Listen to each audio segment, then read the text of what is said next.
रसूल खुदा सल्लल्लाहु अलैहि वसल्लम ने सैयद अली हमदानी, ईरान के रहने वाले थे, हमदान के रहने वाले थे, ख्वाब में हुक्म दिया, जाओ कश्मीर में जाके तबलीग करो, लोगों को मुसलमान बनाओ।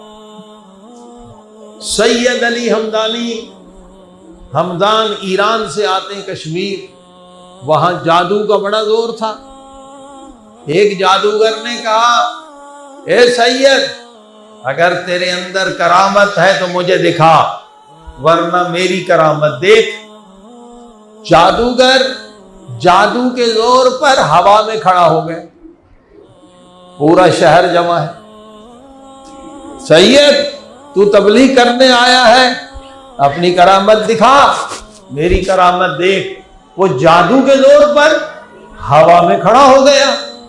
सैयद अली हमदानी ने मुस्कुरा के अपनी जूती को हवा में फेंका,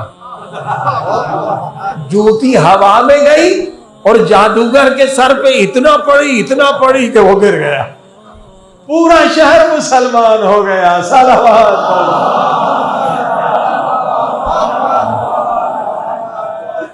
हाँ, अब कश्मीर में 99% मुसलमान हो गए।